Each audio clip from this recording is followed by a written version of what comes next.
The signal no one saw. The sun had just started to set behind the tall buildings of downtown Los Angeles.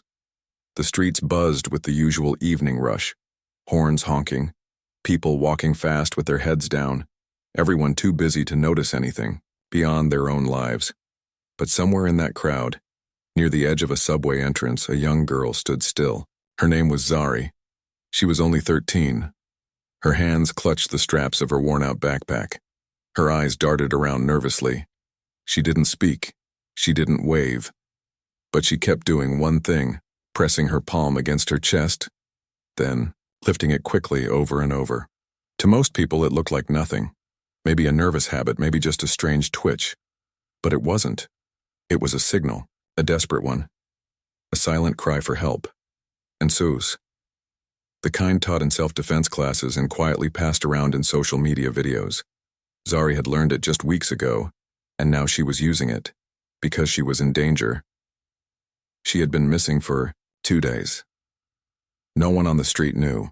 No one paid attention to the missing posters her older brother had taped to bus stops and corner poles. Most had already been torn down or covered by advertisements. She had escaped the man who had taken her just hours earlier. Her legs still hurt from running. Her voice still trembled from screaming into the dark and hearing nothing but silence. In return, she found herself in the heart of a city that didn't know her name and didn't stop to ask. But then something happened.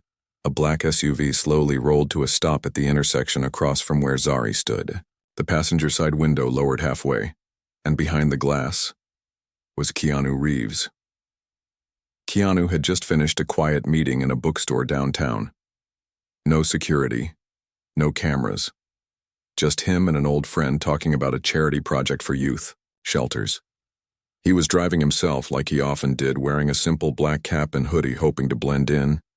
He wasn't planning on stopping, but something made him look. Not at the crowd, not at the noise, at her, at the girl standing completely still in a sea of motion.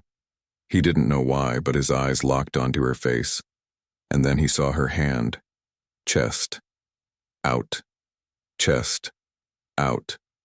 Over and over. His heart skipped. He had seen that signal before. Few months ago, someone had shown him a video about it. It was meant for situations where someone couldn't speak but needed urgent help. He didn't hesitate. He made a sharp right turn, pulled over near the sidewalk, and stepped out of the car. Zari saw him. For a moment, she froze.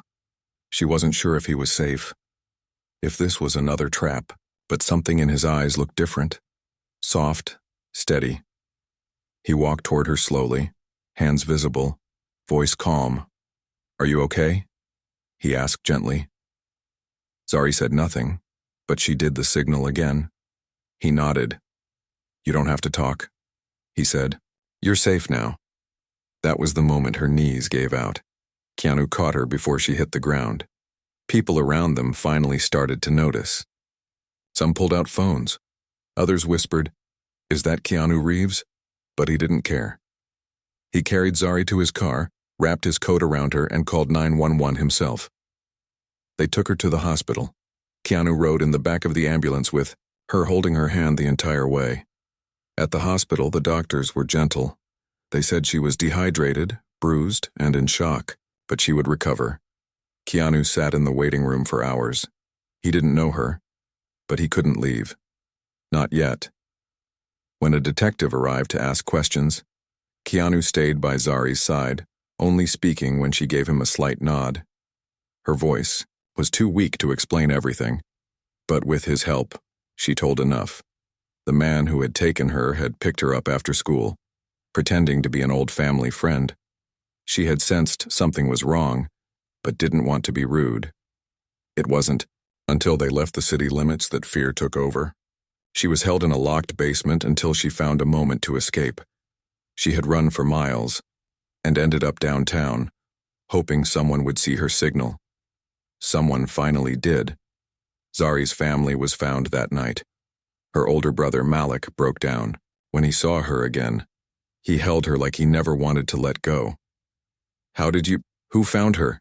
he kept asking. The nurses pointed toward the hallway. Malik turned and saw Keanu. They locked eyes. Malik walked up to him, his voice shaking.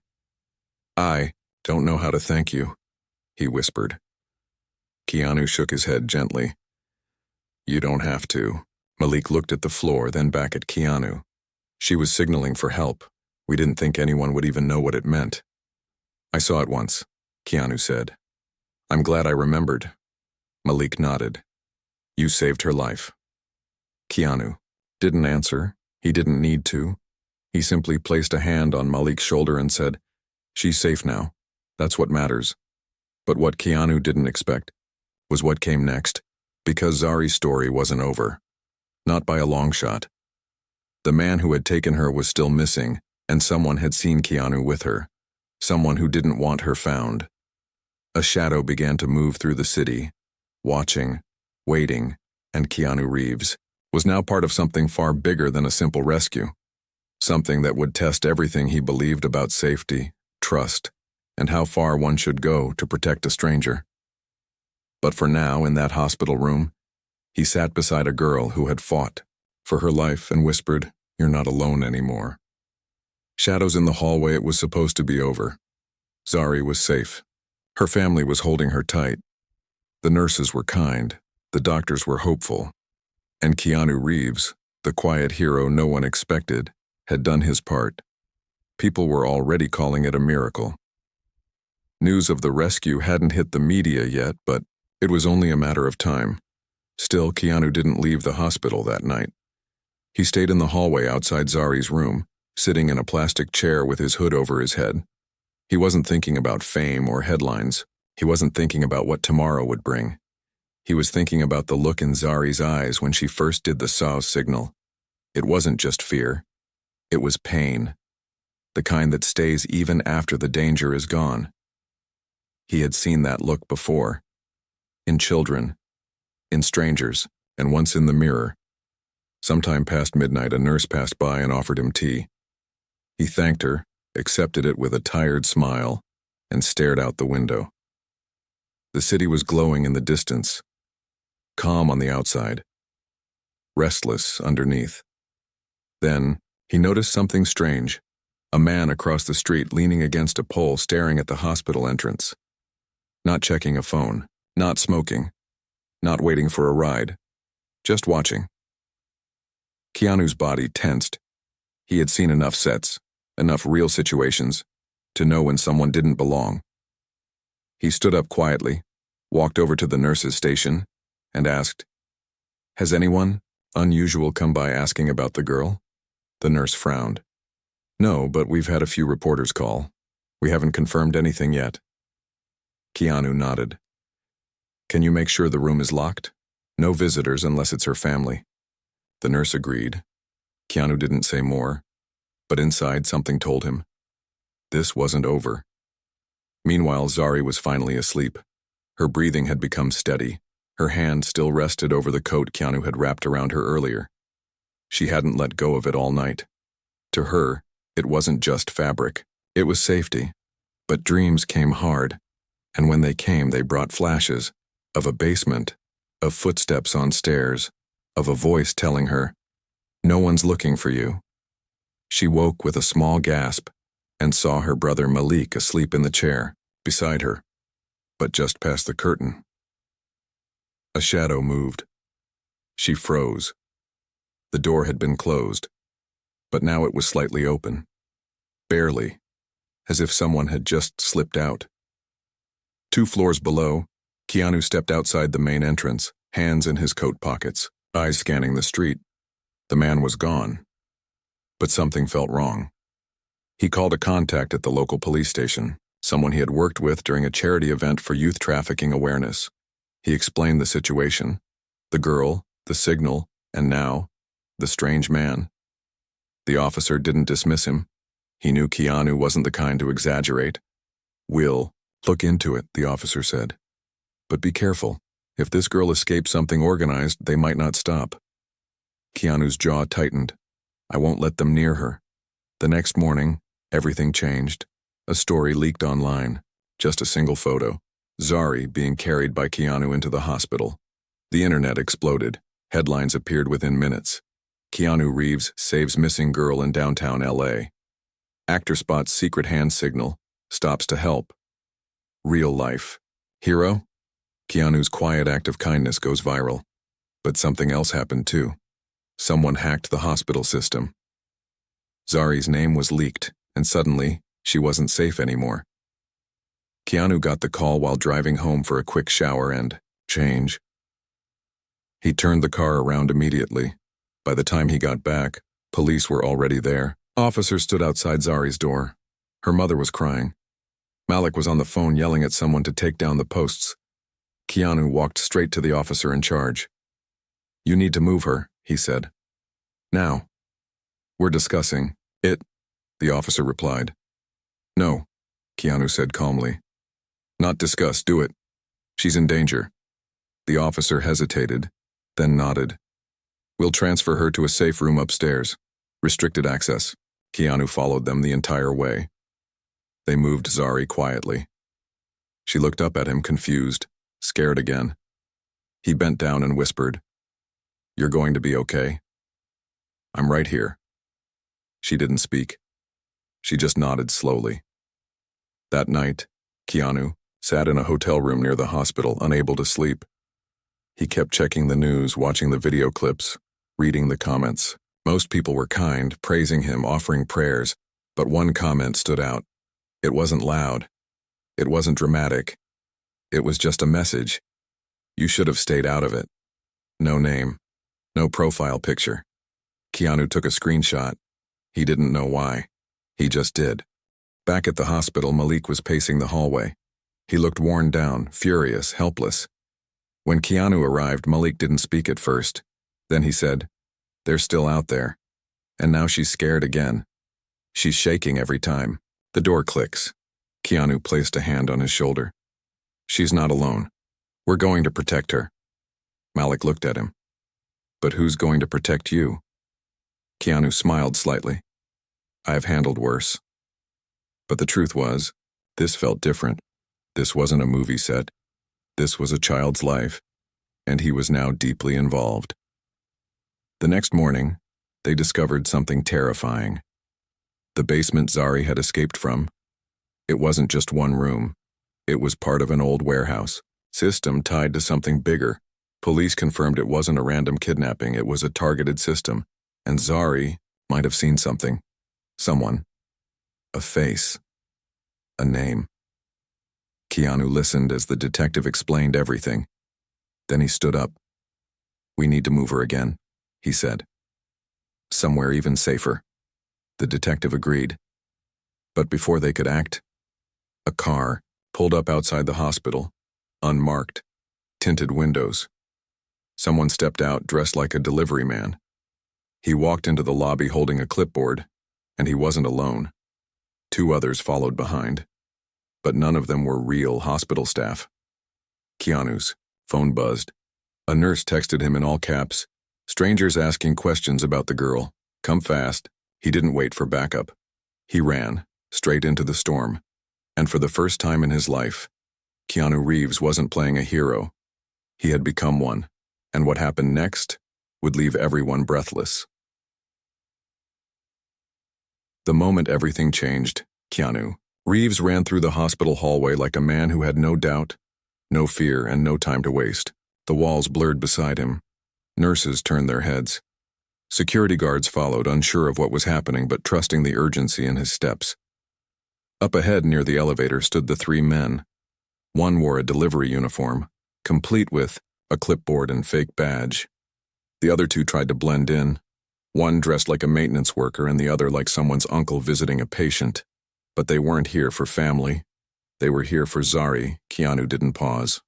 He approached the man with the clipboard and looked him straight in the eyes. "Who are you here to see?" he asked. The man smiled, too calm. "Just a delivery for room 403. A food order." Keanu tilted his head. "Room 403 doesn't exist.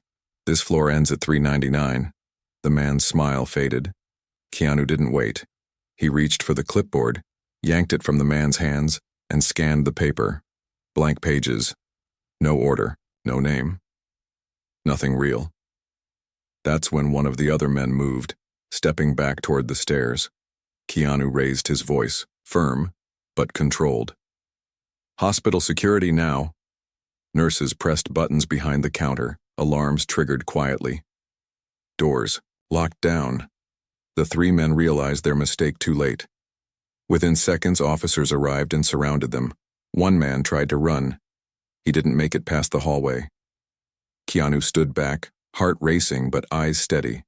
He turned toward the nearest. "Security guard, check on Zari now." Upstairs, Malik was in the room, sitting by his sister's side. Zari had just started smiling again. Small, unsure, but real. When the door opened quickly, Malik jumped up, ready to defend her with nothing but his bare hands. But it was Keanu. Behind him, two officers. "She's safe," he said gently. "They're not getting near her." Malik looked at him, overwhelmed. "What do they want with her?" Keanu sat down slowly, keeping his voice low. "I think she saw something important. Maybe a face, maybe a detail they don't want shared." Zari's eyes widened. She slowly reached for her notebook, one the nurses had given her earlier, and began to draw. Keanu watched. Each stroke was careful. Her hands shook slightly, but she didn't stop. After a few minutes, she turned the paper around. It was a face. Not perfect, but detailed. A scar over the left eye. A ring on the right hand. Eyes like cold stone. "That's him," she whispered. Keanu nodded. "You remembered." Malik stared at the drawing. "Do the police know?" "They will now," Keanu said. He took the drawing downstairs and handed it to the detective leading the case. The man's face turned serious. "We've been trying to identify him for months," he said. "She just gave us everything we need." Within hours, the police launched a citywide operation. Safe houses were prepared. Zari and her family were moved under protection. Keanu stayed involved, not because he had to, but because he couldn't walk away. He met with the chief personally, shared everything he'd seen, everything he suspected. "Why are you doing this?" the chief asked. "You've already done more than most would." Keanu looked him in the eye. "Because she's a child," he said, "and she shouldn't have to be brave alone." A few days passed. The public still didn't know the full story. Media outlets were chasing headlines, trying to find Keanu, trying to get a quote. But he said nothing until he received a message from Zari, a small voice recording sent through Malik's phone. Her voice was soft, quiet. "Thank you for seeing me," when no one else did. He listened to it twice. Then he sat down at his desk and wrote something long. An open letter, not to the media, to the people, to the forgotten, to the silent ones. The letter was posted on his official page 2 days later. It read, "This is not a story about a celebrity. This is not a movie script. This is about a little girl who signaled for help in the middle of a crowd and believed someone would care enough to notice. This is about all the people who feel invisible, unheard, afraid. I saw her because someone once taught me what that signal meant. Because someone once saw me when I was hurting. And because sometimes kindness is not about grand gestures. It's about stopping, listening, paying attention. We live in a world where it's easy to look away, to assume someone else will step in. But the truth is, sometimes it takes just one person to change everything. I don't want praise. I want awareness. I want us to teach our children these signals. I want us to be the kind of people who notice. Because if Zari had been missed, we would have all lost something much greater than we know." The response was overwhelming. Millions of shares, hundreds of schools adopted awareness programs about SOS signals. Families had conversations at dinner tables they had never had before. And Zari's face, never fully shown, always protected, became a quiet symbol of courage. But Keanu's part wasn't finished, because someone was still out there. The man in the drawing, and Keanu knew. The story wasn't done yet. 1 week later, he got a call from the detective. "We found him," the man said. "He's running, but he knows we're close." Keanu didn't speak. He just closed his eyes and whispered, "Good." And then came the unexpected twist. The man on the run left something behind. A journal. Inside it was a list of names. and one of them was Zari's, circled, highlighted, marked with the word special, and beneath it, a second name, Keanu Reeves, circled twice, and that's when everything changed, because now he wasn't just her protector, he was a target too. The circle around Keanu Reeves sat in his kitchen in the early morning, the sky outside still gray, the city just beginning to breathe. He hadn't slept much. Since the drawing, since the letter, since they found that journal, he stared. At the page now resting on the table in front of him, a list of names. Zari's name circled once, his name circled twice, and the word written below it, eliminate. He had read that word over and over, not because it shocked him, but because it confirmed something he already felt deep in his chest. This wasn't just a rescue anymore. It had become a war, a quiet one, invisible to most, but very, very real. The police had warned him. They offered protection, but Keanu declined. He wasn't reckless. He just knew how this worked. If they think I'm hiding, he said to the lead detective, they'll come harder. So what are you going to do? The detective asked. Keanu took a breath. I'm going to do what I've always done. What's that? Keanu looked him in the eye. Stand up. Zari and her family had been moved again, this time to a secured location out of town. Malik updated Keanu every night, sending messages like, "She laughed today. She asked if you were okay. She drew you a picture of a superhero with long hair." Keanu smiled at that last one, but the threats were still real. Online messages, unmarked cars near his home, strangers calling his charity line and hanging up. He told his team to stay home. He paused all interviews. He didn't want anyone else caught in this mess, but one person refused to back away. Clara, the same reporter who had once asked him about regret, the one who had helped him open up his soul. She messaged him, "I know something's going on, and if you let me in, I'll help you tell the truth," so loudly they can't hide anymore. Keanu hesitated. He didn't want to bring her into danger, but he also knew darkness hates light, and truth, when spoken clearly, can expose everything. They met late one night at a quiet location. No cameras, just them and a small recorder. Keanu told her everything, how he saw Zari, how he recognized the signal, what happened in the hospital, the fake delivery men, the drawing, the journal, the word eliminate. Clara didn't flinch. She listened, and when he finished, she said, "We need to go public." "Won't that make it worse?" Keanu asked. "Or it'll make it impossible for them to move without being seen," she replied. "When a light's turned on in a dark room, everything scrambles." Keanu nodded. "Then let's turn it on." The next day, Clara released the most powerful report of her career. The headline read, "She gave an SOS signal. Keanu Reeves saw it. Now they're both targets." It wasn't just a story, it was a warning, a message and a call for help. She didn't name Zari. She didn't share photos. But she told the world exactly what was happening, and something incredible happened. People started sharing it. Millions of views in hours. Police departments in different cities reached out. Victims stepped forward with similar stories. One woman wrote, "I saw that same man watching my niece's school." Another wrote, "I escaped too. No one believed me until now." It was like opening a dam. And behind it were years of silence waiting to speak. But the storm hit fast. Clara's apartment was broken into. No valuables taken. Just her laptop, her notebooks, her research. She called Keanu, voice shaking. "They know I'm part of this." "Pack a bag," he told her. "You're staying with me." Keanu's home was quiet, surrounded by trees. Peaceful, but now it felt different, like the calm before something violent. He locked the doors, checked the cameras, prepared a second exit. He wasn't scared for himself. He was scared for the people trying to help him. Zari, Malik, Clara, the officer who trusted him, the nurse who had sounded the first alarm. They were all part of this now. And if he Wanted to end it? He had to find the route. Clara found something buried in her backups, an old report.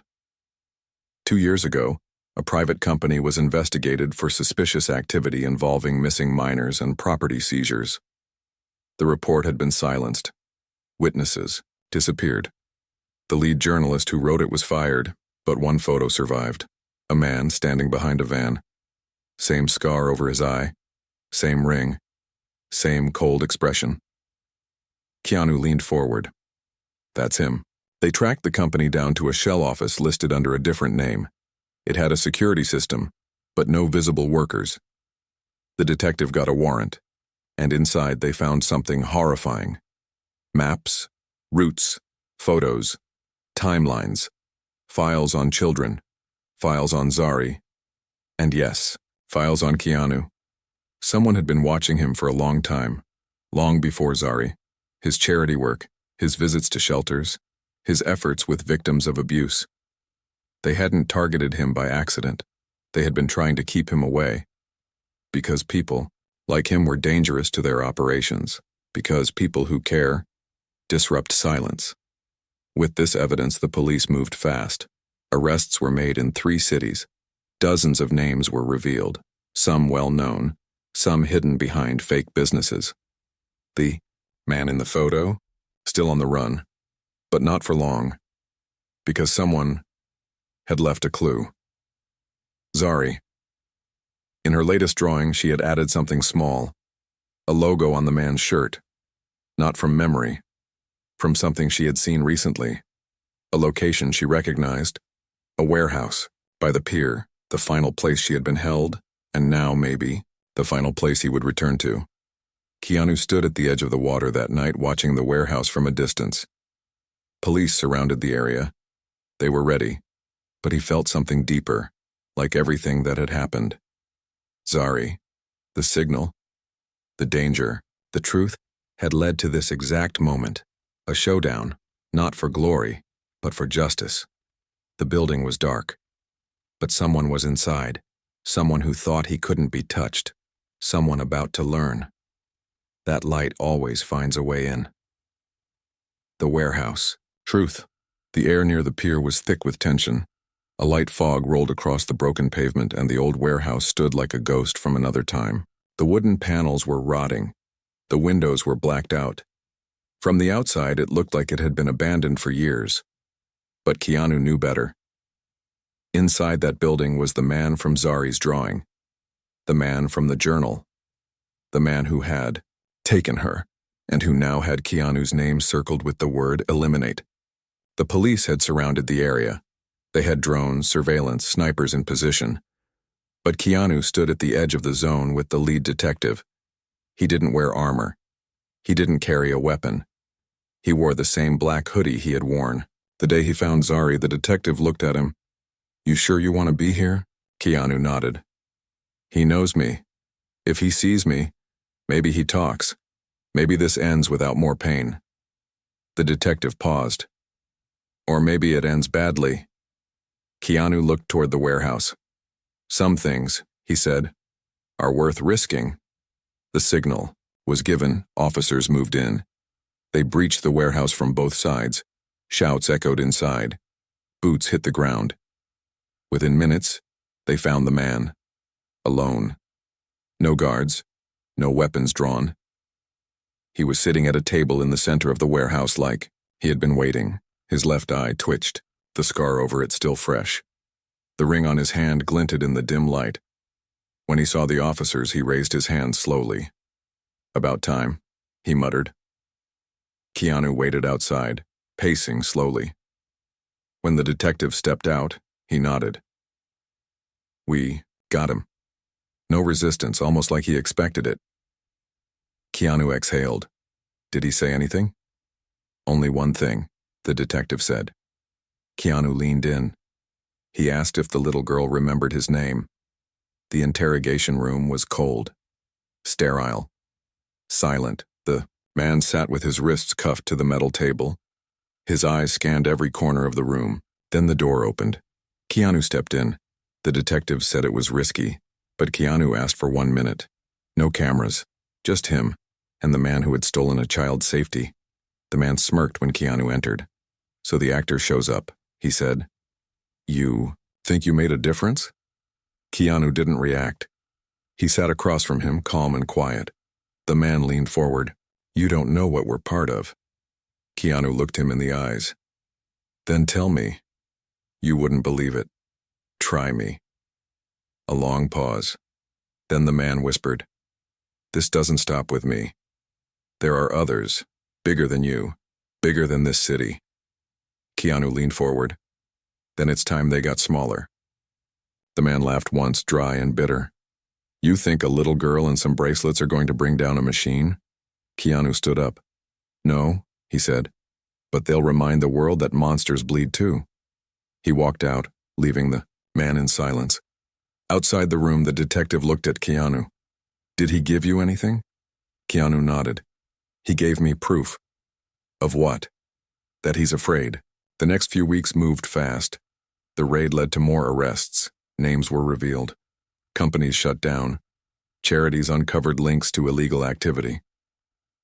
One by one, the cracks in the system were filled with light. But Keanu didn't go back to his old life. Not yet. He had one more thing to do. Zari was safe now. She was smiling more. Her drawings had changed. Less dark shadows, more bright colors. One day she drew a picture of a garden with flowers and sunshine and a small figure in a black hoodie, planting seeds. Malik sent it to Keanu. "She says that's you." Keanu smiled when he saw it. Then he made a decision. He flew out to visit her. No cameras, no announcement.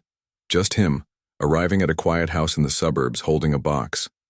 Malik answered the door, stunned. "You didn't have to come." Keanu smiled. "I needed to." Zari peeked from behind her brother. Her eyes lit up. She ran forward and hugged Keanu without a word. He bent down, held her gently and whispered, "You were brave. Braver than most people ever are." She pulled back and smiled. He handed her the box. Inside it was a necklace, a small silver pendant in the shape of a hand with the fingers folded in the SOS signal. Zari gasped. Keanu said, "It's a reminder that your voice matters, even when it's silent." She hugged him again. That night, they sat in the backyard under a sky full of stars. Zari asked, "Are you going to stop helping people now that I'm safe?" Keanu looked at her. "No," he said. "I think this is just the beginning." She tilted her head. "What do you mean?" He smiled.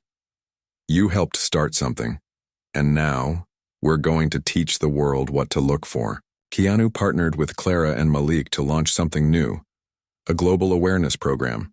They called it Signal Scene. Schools began teaching the hand signal. Celebrities joined in. Parents shared it with their children, and stories poured in from every corner of the world. Kids rescued, victims found, strangers saved, all because one little girl had the courage to lift her hand, and one man stopped to see it. But the world still had shadows. Not everyone was caught. Not every story had a happy ending. But Keanu believed something now. Something unshakable. When people care, darkness loses its power. And he would keep fighting. Not as a celebrity, but as a witness, a protector, a believer in light. One last thing happened before Keanu left Zari's town. She gave him a drawing. It was a picture of a hand doing the SOS signal. But above it, she had written something in big, bold letters. Not perfect spelling, but full of truth. "You saved me." He folded the paper, placed it in his jacket pocket and said, "No, you saved me." The world finally saw her months past. But what began as a quiet rescue on a street corner in Los Angeles had turned into something far bigger than anyone imagined. The story of Zari, the SOS signal, and Keanu Reeves' simple act of kindness had circled the globe. And yet through all the noise, Zari remained grounded. She didn't care about being a symbol. She didn't want fame. All she wanted was to feel safe again, to go to school without fear, to sleep through the night without nightmares, to walk down the street without flinching every time a car slowed down. But healing is not a straight road. It's full of stops and turns. And some days, even in the sunshine, the shadows try to return. But now, She had something those shadows could never take again: voice, strength, and people who believed her. Keanu visited less often now, but always checked in. Every week, without fail, he sent Zari a short video message. Sometimes it was him showing her how to make silly pancake shapes. Sometimes it was him sharing a line from a book. Sometimes he just said, "I'm proud of you." Zari saved every message and played them on the hard days. Malik, her older brother, had started speaking at schools. He told students how to recognize signs, how to speak up, how to protect the people society often overlooks. His voice was shaky at first, but he grew stronger each time. "If it weren't for my sister," he would say, "I'd still be thinking the world doesn't care." Then he'd add, "But someone cared, and that changed everything." Clara, the reporter who helped spread the truth, was nominated for an award. But she didn't care about that either. She only cared that the right story was told. A story not about a celebrity saving a stranger, but about a little girl who refused to stay silent, and about the man who listened. One day, Zari and Malik were invited to speak at a major children's safety conference. They said they didn't want the spotlight, but Keanu called them and said, "Go. Not for you, but for the next kid waiting to be seen." Zari agreed. She stood on that stage, hands shaking. The lights were bright. The crowd was full, but she took a breath and raised her hand, the same way she had that day on the street. Chest, then out, chest, then out. The silent saws, and everyone in the room raised their hand back. A wave of silent power filled the room. No words, just understanding. Zari smiled, and then she spoke. "I was afraid no one would see me, but someone did. And now, I see you." Keanu watched the speech from a small tablet in a quiet cafe. He didn't need to be there in person. This was her moment, not his. A woman sitting nearby recognized him, but didn't say anything, just smiled. He smiled back, then folded up the paper he always kept in his coat, Zari's drawing, the one that said, "You saved me." He placed it in a small envelope and mailed it to her. Inside, he wrote a note. "You saved us all." The signal scene movement spread to over 40 countries. Hand signs were added to school safety manuals. Bus drivers were trained. Security guards were educated. Social media platforms ran awareness ads. It became a worldwide ripple, a chain reaction. And it all started because a girl lifted her hand, and a man slowed down long enough to understand. Years later, a film was made about it, but Keanu refused to act in it. He said, "This story belongs to Zari." He helped produce it, quietly. The money went to shelters, rescue, programs, and families who had lost children to silence. He never made a speech, never claimed credit, but the film's final scene showed a girl standing in a crowd, doing the SOS signal, and someone, just one person, noticed and stepped forward. Fade to black. One rainy afternoon, Keanu received a letter. It was from Zari, handwritten, the first full letter she had ever sent him. It read, "Dear Keanu, I still wear the necklace, every day.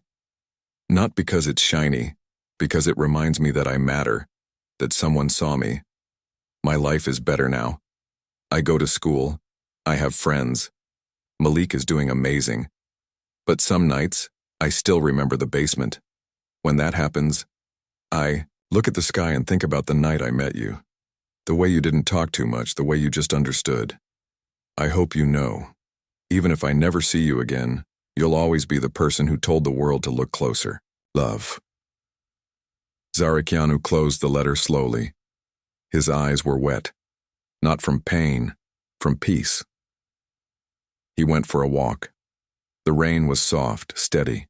People passed him by, most not noticing who he was, and that was fine. He didn't need attention. He needed something else. He stopped at a corner, watched the crowd, then saw a little girl across the street, doing the SOS signal. His heart jumped. But then he realized she wasn't in danger. She was teaching it. To a group of kids on the sidewalk, showing them how to use it, when to use it, why to use it. And just for a moment, the world felt different, safer, brighter, More. Awake. Keanu smiled, placed his hands in his pockets, and kept walking. Because sometimes being a hero means knowing when to step forward and when to step back and let someone else shine.